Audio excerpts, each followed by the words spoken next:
Yeah, maybe I'll just start here. So let's see. So yeah, cultural relevance in tribal libraries. Geneva asked me to mention something about the survey. At the end. Okay, there's a code thing you can take a picture of, or there's paper surveys in the back, I'm told. And so here we go, cultural relevance in tribal libraries. Maybe I will go ahead and introduce myself. I might add a couple things, but I think you did an outstanding job. Thank you.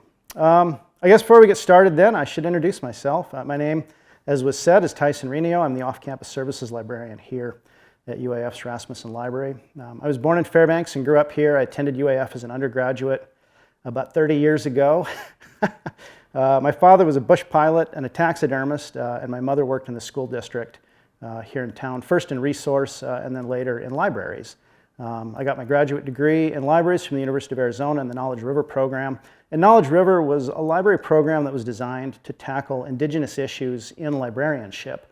And that introduction to this topic has really informed much of my work as a professional sense. One big thing that I took away from the University of Arizona was that libraries haven't always done a great job for Native people. And that really brings me to this question, is how can libraries do a better job? At its core, a library is about collecting things and making those things available. And most library topics can fit into one of these two categories. In our case, making things available means that people have to be willing to come in and have to use the material. And libraries aren't always a place that Native people want to go. And so we have cultural relevance in libraries. Libraries are often kind of a relic of the Western world, and they can fail to meet the needs of their communities, especially when those communities aren't culturally from sort of middle America. Well, let's begin here. So, okay, it looks like my slides are working. So, all right. So I want to talk about diversity just for a minute. Diversity, about things not being the same, things being different from each other, and why that's a good thing. Before the Industrial Revolution, things were diverse. If you bought a wagon, or you picked up a gun, or maybe a new saddle, that had to be hand manufactured. Then you had to go to a specialist, these guys, and have new parts custom made to repair it. There was no off the shelf. Then we got industrialization, which is a wonderful thing. You just go to the store and pick up whatever you need because it's all the same. Instead of a blacksmith, we've got these guys. Need a 1/2-inch copper elbow for plumbing? Lowe's, Home Depot, local plumbing shop, they've all got it. It seems to me that much of the same thinking has become a way of viewing the world. One might even say that it's part of American culture. Sameness, not diversity. A melting pot, not diversity. So we've got federal legislation, which is passed all the time, that creates a law of the land that everybody has to obey. Everybody has to conform to. Everybody from Alaska all the way down to Florida, it's all the same. But this is not diversity. Tonight what I want to do is tell you 3 different stories that lead to one argument about tribal library practice. One might even say local library practice.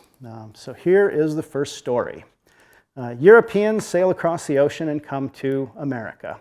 And fairly quickly they find themselves in conflict with the people who already live here, who we refer to monolithically today as Native Americans.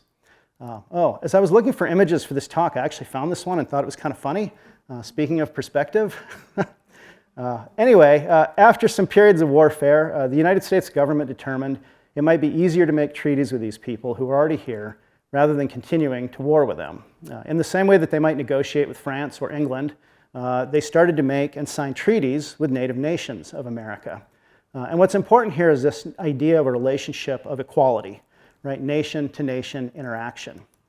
However, the perceived threat to the United States government was not past. These Americans who were here first might still prove dangerous, and so the United States government set on a path to assimilate these people, to change them from what they were, the original American governments, into something that was more palatable to the new American government. So we've got some young people here that are going into boarding school, and then later we have a picture of them during their boarding school experience. Much different. This assimilation policy relied on separating children from their traditional cultures and their languages. Unfortunately, for most American Indian children, their Indian identity was often viewed by the American government as an obstacle to be overcome if they were to succeed in the modern world. The history of federal Indian policy has been to separate children from their culture. The lasting effect of boarding schools has often been to imbue students with a sense of shame and resentment. And because of the loss of cultural experience while at the boarding school, they often didn't fit in once they returned home either. And the scars from compulsory boarding school experiences could go much deeper, leading to substance abuse, lifelong depression, and a variety of other social problems. Perhaps equally damaging was the fact that during the years when they should have been learning how to be good parents and how to participate in the traditional cultures as members of society, they were instead at a boarding school surrounded by people who were alien to them. So, story number 2.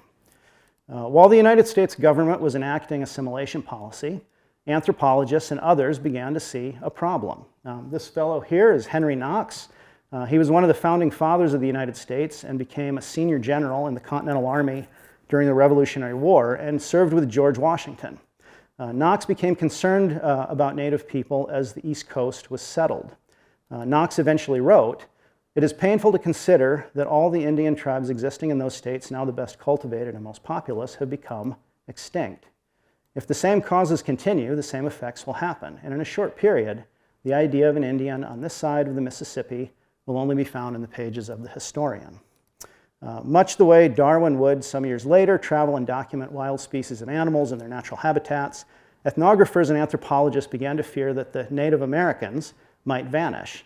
And it was their duty to document these people and their ways before they were gone. And so with cameras and sketchbooks, they ventured into the yet uncolonized parts of America to capture Native Americans in their natural habitat. If that sounds a little strange, it should. This is Cambridge's Peabody Museum. About the time this was going on, a written request was made by them from the museum for researchers to photograph natives in as primitive state as possible for scientific purposes. As this was happening, interest outside of scientific circles also started to grow, and images of Native people became a lucrative market, leading to lots of pictures, and actually many false pictures being made up as well. So we've got an example here. There's some folks, and they're sitting on the porch. I don't know what they're doing, but it was decided by someone that this wasn't a good enough photo, wasn't saleable, and so they clipped these people out and they dropped them into a new background so they'd have something that they could sell. Let's see, I've got this lady. I don't actually know what she's doing, but I always kind of imagine she's gone to town to do her wash. She's got a bag with her. And then we have a photograph here of a village site that looks like maybe it's from up here. I see the totem poles. And then they took her and clipped her out and dropped her into a new picture. Like, obviously all well before Photoshop, but there's money to be made. People there to be exploited. So books were written, pictures were painted, photographs were taken. Non-Native Americans documenting, detailing, describing, categorizing, and collecting Native Americans. Native people had lost control of their image. Much the same way that Taylor Swift or Brad Pitt might be hounded by the paparazzi and the tabloids. Only Native people didn't have public relations staff to try to counteract this, or lawyers to file lawsuits. Of course, this is still happening today. So we've got the famous Cleveland Indians mascot. We have a fashion model here at some kind of a show. We have Gwen Stefani, the famous singer, dressing up to do something. Of course, our favorite Walt Disney has got to get in on this as well. And then just in the last year or so, I've started seeing a bunch of artificial intelligence pictures being drafted. So that you might notice the one girl on the far right over there has got 3 feet. AI still got a few problems to work out, but nevertheless, you still have this issue with people's images being used in ways that are inauthentic, let's say.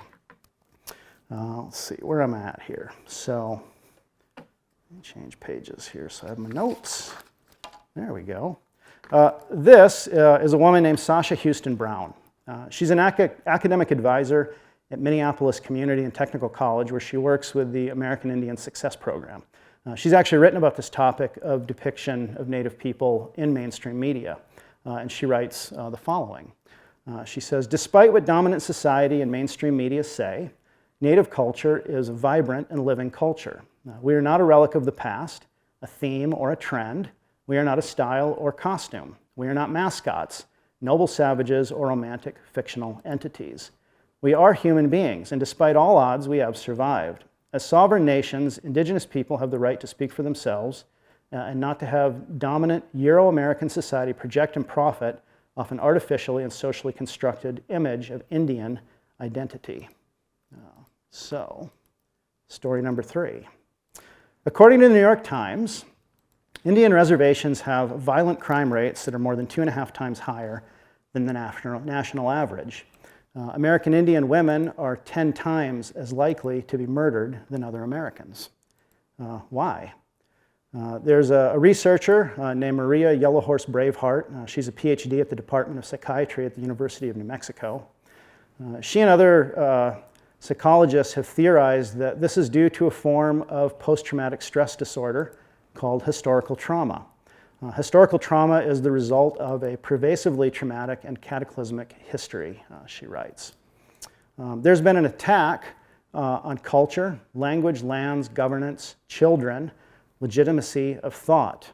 Observation would suggest that becoming absorbed by another culture changes Native people from functionally independent societies and individuals to dependence on the dominant culture. We might come to the conclusion that a people surviving an attempted genocide, forced assimilation, and absorption into a foreign culture appears to undermine a societal sense of confidence and self-esteem, factors determined to play into an elevated risk of PTSD. So how have researchers begun to address this? How is this being treated? Well, if a loss of identity and culture leads to this form of PTSD, historical trauma, then perhaps regaining a sense of identity by connecting with people with culture will alleviate it. And indeed, this seems to have proven out for some therapists. Braveheart has written a lot about reconnecting people with culture, and I've taken a quote from her here. She said, "We seek to restore and empower Indigenous people, to reclaim our traditional selves, our traditional knowledge, and our right to be who we are and should be as healthy, vital, and vibrant communities, unencumbered by depression, overwhelming grief, substance abuse, and traumatic responses. In essence, we strive to transcend our collective traumatic past." So if we have separation of people from culture, loss of control of identity leading to elevated risks of PTSD and social challenges. This is all interesting, but what does it have to do with libraries? All people throughout human history have kept records and have had a retrieval system for those records. It might be through books, written history, or the spoken word, oral history. Today we talk about knowledge being power, and all people need power. The recent history of Native people has seen a change from being sovereign nations to having dependence on the dominant culture. We talk about being in an information age now. We talk about past ages like the Stone Age, the Bronze Age. Now we're talking about our current age as being the information age, at least among librarians. And in that situation, information equals power. And I think control and access to information is one of the foundations of sovereignty, a right to decide what the best way forward is as nations, those nations that the United States signed treaties with so many years ago. Access to information requires two things. The information has to be collected, and the information has got to be accessed, the role of libraries everywhere. So, when I look at local libraries today, I see that most of them are predominantly in English. I see that they are using either the Dewey Decimal System or the Library of Congress cataloging system. They have metadata based on OCLC MARC standards, standards that span the nation. It's kind of systematizing the way information is handled. But this is sameness. And this relates to my first point today about diversity. There's a lack of diversity in the way information is handled. The theory of the Industrial Revolution, the sameness, pervades library practice. Of course, this has some wonderful outgrowths like copy cataloging. I don't know how many librarians are in the room, but copy cataloging is wonderful. But there's some problems as well, right? It's a system that's been developed by one culture. But what about the diverse hundreds of original American nations that predated European contact? How do these things work for them? So we're going to look at a few of these. Language is one of the first ones, I think. Part of addressing historical trauma has been to reconnect with culture. Language and culture are intimately connected, so much that we have difficulty separating one from the other. This is David Troyer, and he wrote in the Washington Post, "Our cultures and our languages as unique, identifiable, and particular entities are linked to our sovereignty. If we allow our own wishful thinking and complacency to finish what George Armstrong Custer began, we will lose what we've managed to retain: our languages, land, laws, institutions, ceremonies, and finally, ourselves.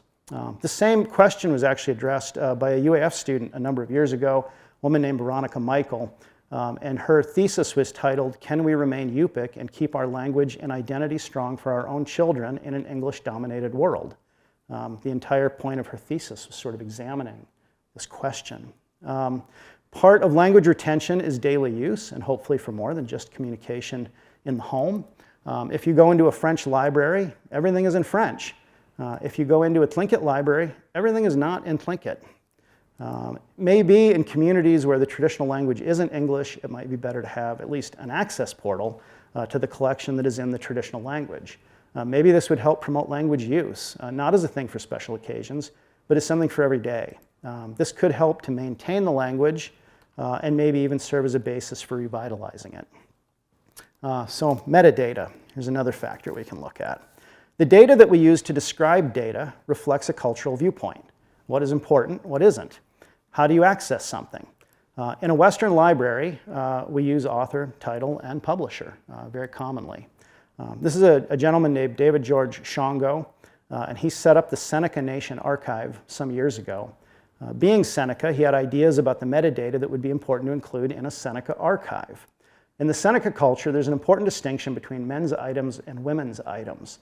He said that it wasn't really his job to tell people what they could and couldn't look at, but that it might be really important for someone to know what was in the box before they opened it.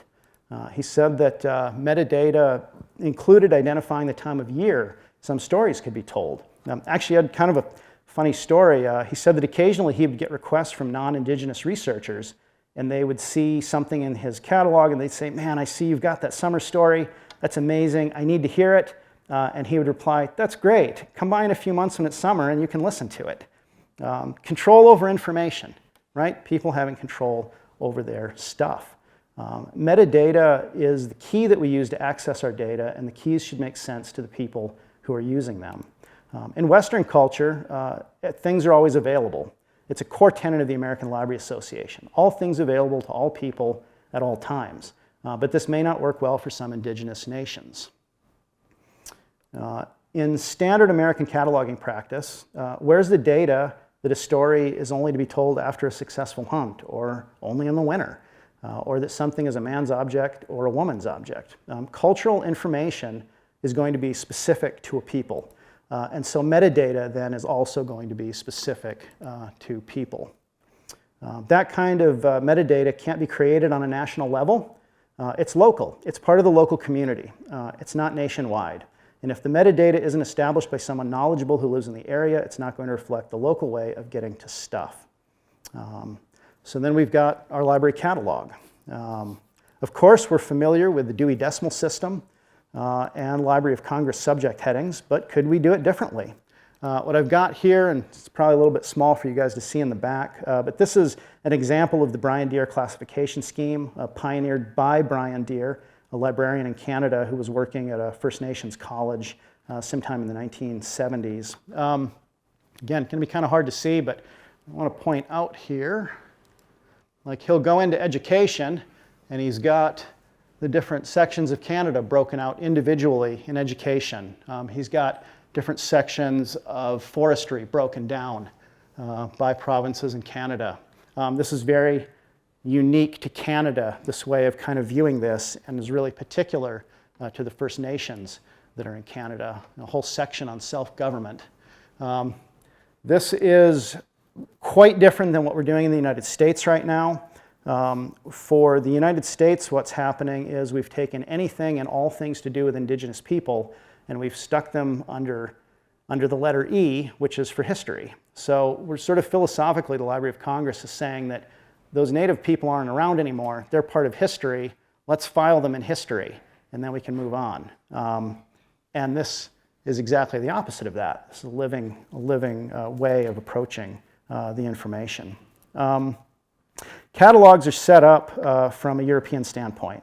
We could say that the library currently reflects the dominant culture, with smaller categories set up for foreign cultures. But if you live in Bethel, isn't Anchorage the foreign culture? Isn't the United States the foreign culture? What do Americans know about caribou or smelt in the spring or maybe even bush plains? So shouldn't the library be set up that way with a primary collection about Yupik stuff with an English section? Why should there be a Haida section in a Haida library instead of a lower 48 section in a Haida library? What we're really looking at here is perspective, trying to make the material work for the people. Culturally relevant materials, here's another big one, right? We go to the library to get information that we want to know about. Collections are strong in areas that are viewed as important to library patrons. For example, it's common to have an Alaska section in a library in Alaska. Children's libraries are filled with children's books. Information has to be valued by the community. If you live in a community that depends on caribou or seals for food, is there a caribou section? Are there histories that talk about caribou hunting in the area? Books, oral history recordings. You know, go to that knoll 2 miles upriver in the slough Dave swamped his boat in 3 years ago. Where's that? Is there a place that a student can learn where the best places to fish are on the river? And what time of year you should expect to find fish? How to read the water on the ocean so you always know where the shore is, even in dense fog. Go to the nutrition section. I bet you find books on the Atkins diet or vegetarianism. How many village stores have got the foods to support a diet like that? I had two cousins many years ago, back in the 1980s, and they were from Chicago, and they moved up here, and one of them got a job in Barrow, and they were vegetarians, hardcore, ardent vegetarians. And I think within 6 months they'd bought a rifle and they started hunting caribou because they just couldn't be a vegetarian in Barrow in the 1980s. It didn't work. So we've got here, how about the South Beach diet? I lived in a village for a couple of years in my late 20s. I don't want to necessarily say where because I don't want to shame anybody. The library had this book on its shelves. And I imagine it was purchased by someone very well-intentioned about a new diet trend in the United States. I suppose everybody knows what vegetables look like in the villages. It's going to be hard to subsist on this kind of stuff, right? Where's the South Kuskokwim Beach diet written in Yupik? We can ILL an English version for you if you need it. Does the library collection support the information needs of its community? Every library should be a little different because every community is a little different. And if the library doesn't have what the local community values, then the local community isn't going to come in. These books may help to promote the worldview of the local community, strengthening culture. Again, not as a special occasion, but as an integral part of the library's design. So what is culturally responsive library? We've got it locally driven. We're using the local language when it's appropriate, local information, and we're after a local worldview. And it's not to say that this is all it should be, because the world's a big place, and the library can be a window into that place. And so it's important to have other things as well. But I think the heart of the library needs to be locally centered. So then we get to implementation, right? How do we go about doing this? Well, as always, everything starts out here. We need money. And that can be a tough one sometimes. It takes money to do anything. But more than just money, we need library science knowledge. Anybody can be taught this. Anybody can go to school, and in a couple of years they can come out with a library science degree. That's not too hard. What's harder is you need a working knowledge of the local culture. It's easier to teach library science than it is culture when it comes, that really comes from growing up in a place. I'm teaching for Rural Alaska Honors Institute this summer. Most of my students, you could say, have a master's degree in their culture. A lot of them speak their languages. If not fluently, they're certainly learning them. They know what the hunting practices are. They know their people and they know the stories. They've grown up in these places. As an outside person, for me to go there, I could be there for 20 or 30 years and not know as much as they do. So that's a much harder one. The other really tough one is you've got to have locally produced materials. Right? People in these communities have to be writing, they have to be telling stories, they have to be getting published. There has to be material to put in the library. Like, how are you going to be able to read a book in Yupik if nobody's writing anything in Yupik? Like, there has to be creation of material, which is its own sort of problem. Right? Community involvement is essential. Diversity and not national conformity is really key to this. So, I've kind of been talking around this a lot. Why does any of this matter? So this is a guy named Terry Cross. Terry Cross is Seneca Nation of Indians, founder and director of the National Indian Child Welfare Association. And he wrote that what's often referred to as historical trauma, the pain from that can't be cured with quick fix programs. And he's in Canada, and he wrote, in Canada, we looked at places where suicide is the highest, and it's where the culture is the most broken down.